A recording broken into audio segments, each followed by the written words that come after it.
Hey people, and welcome to episode 9 of Let's Play Banjo-Kazooie. And this time, we're not entering a world. Well, not yet anyway. Not this episode. Anyway, this episode is a filler episode of sorts. We're going to be doing something different. So, we are going to be just doing some stuff around the lair and junk. And the first thing we have to do is kill this dude, the teehee, break the coffin, grab the gold feather, and hit the switch to raise the water level. This is necessary in order to do stuff. But sadly, we have to turn back into the pumpkin. So, right now, in this episode, we're gonna focus on getting the last 2 cheats from Cheato, as well as starting something cool inside Banjo's house. For those of you who know, yes, I am going to.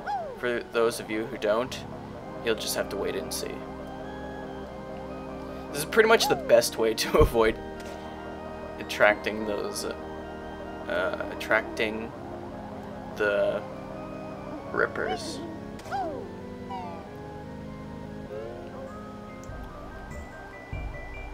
So we have to go along this path now. Now, if you don't want to fall in, just take your time, make use of the camera, have it zoomed in, and just be careful, you know? If you try to speed through it, then, well, if you're good, you can speed through it, but if you're not, then I recommend going slow. So we're just gonna bounce through here and get the second cheat from Cheato.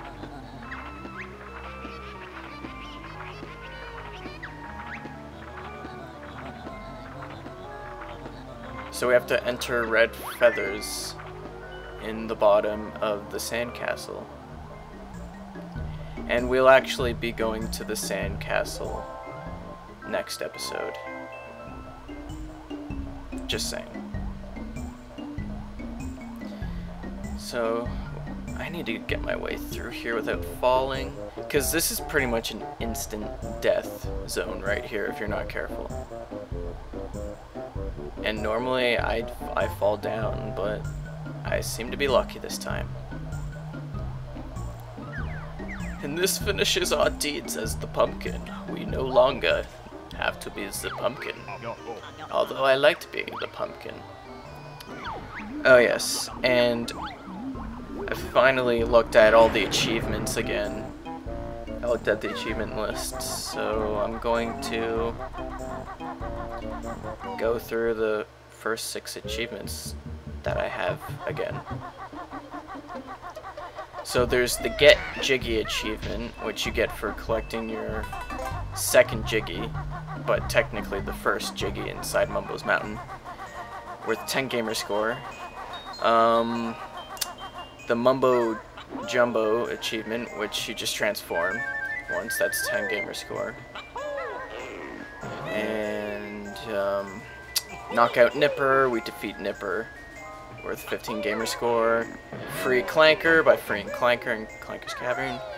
Chomp Chomp, worth 15 gamer score, that's eating 30 of the red Diumbles, which I didn't do. Move Master, which I got in episode 6, I think. And that's worth 15 gamer score, that's to get the... Okay. So I'm just gonna break that and go get the jiggy over here, which I saved for now because It's just more convenient to do all this at once rather than having to fly several times. Anyway. And yeah, Move Master, just learn all the moves in the game. That's worth 15 gamer score if I didn't say. Oh. Now it just fills in that blank spot in the second row. Oh, so much better. Now we have to get the last jiggy in here.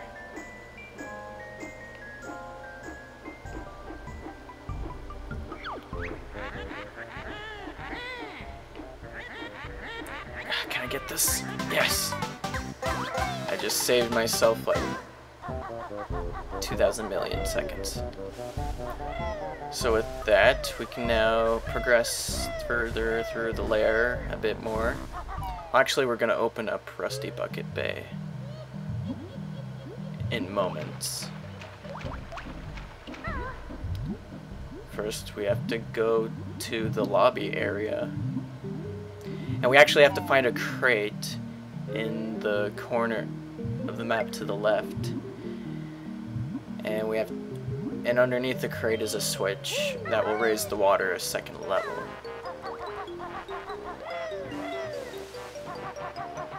And the level's closed right now.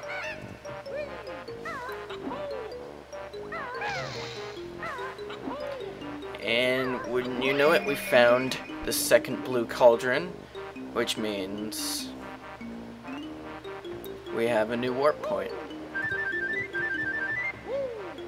And that's pretty cool. And this raises the water level one more.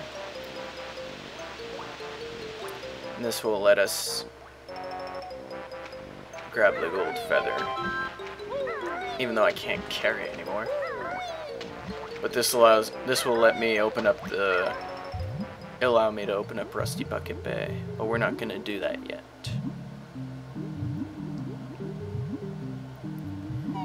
We're actually going to hit a third switch, which will let us raise the water level once more. But because of that, that switch is a time-based one, so, and there's gold feather in there. But it's a time-based one, so we have to get over to. It's a time-based one that will let us get through that door very quickly, but it's also needed to reach the third Cheato book.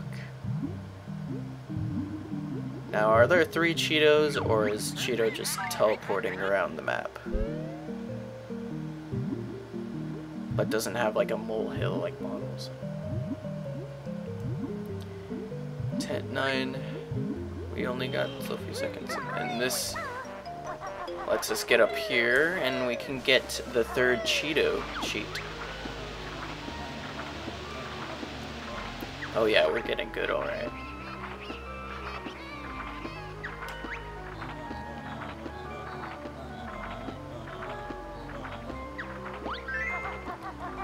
And with that, we have the third cheat, and with that, we have our next achievement, which is Cheating Cheato, worth 20 gamer score, if you're playing on Xbox 360.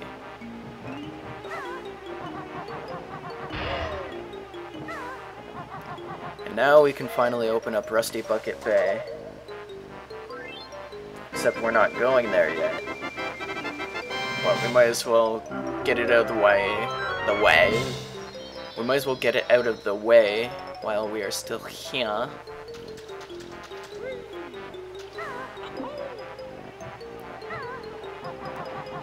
I'm so tempted to break that. I'm just so tempted. I'm tired. The past month or so, I think, I've been waking up.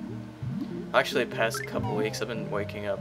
Well, I've been going to bed around 2:30, 3. I've been waking up around 8. Not 8, I've been waking up around 10:30, 11 in the morning. I've been setting my alarm for 9 the past few days. I need to get my sleep. Oh. we open up another door. So our next note door is 765.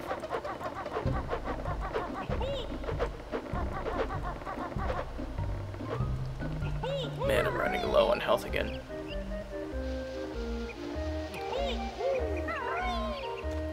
Reason that I came here is to activate this cauldron, which, if you remember, we activated a red one right there. So that's very, very instant access to the next, well, to the final world. Except we're not going to the final world yet, so yeah.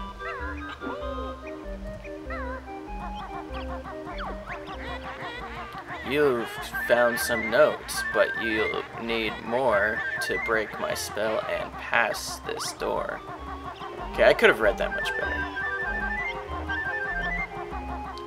And what do you know? Another switch. And this will allow us to open up the next, well, the final world, Click Clock Wood. So while we had access to the puzzle, we weren't able to complete it because we had to press that switch. So now that we've done what we need in the witch's lair, we're gonna head down to, we're gonna head back to Spiral Mountain. Well, mostly we're just going to Banjo's house, since we've done everything there is to do in the mountain itself, except for his house. Which is completely optional, but I'm doing it for the sake of this walkthrough. I want to 100%, even though it's not necessary, but it's a neat little thing to do.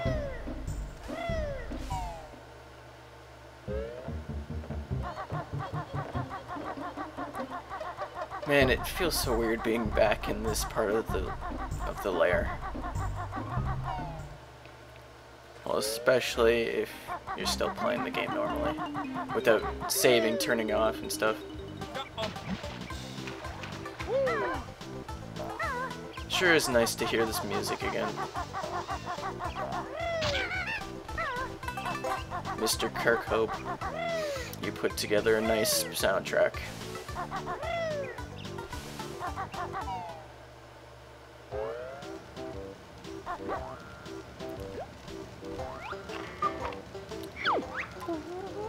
And there you go. So we basically this is Bottle's moving picture game, and you can't access that. Like, you can stand at the corner, well, at the part of the carpet there, and look at his portrait, but you won't be able to do so. Like, you won't be able to play this game until after you have, after you've gotten the jiggy inside the sandcastle.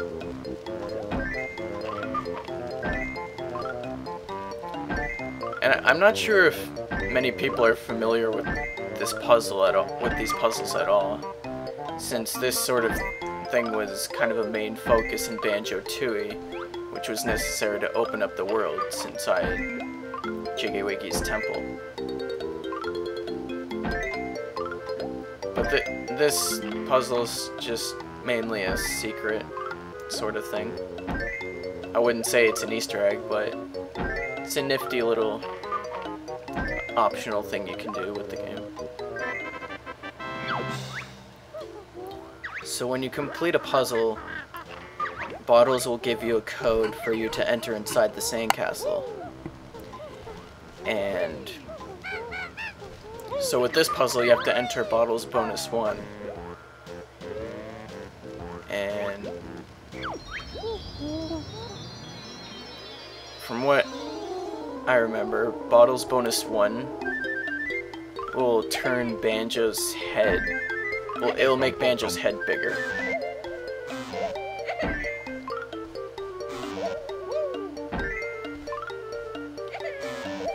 And the more puzzles you end up doing, the harder they will get, obviously.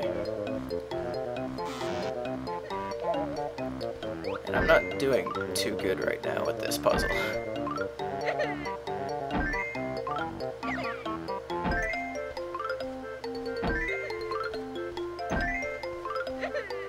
it's kind of quiet right now because, well, I don't really have much else to say about this puzzle. Aside from the fact there are seven puzzles for you to do, and each of them does a change to Banjo himself. And, well, I will see you next episode. Later.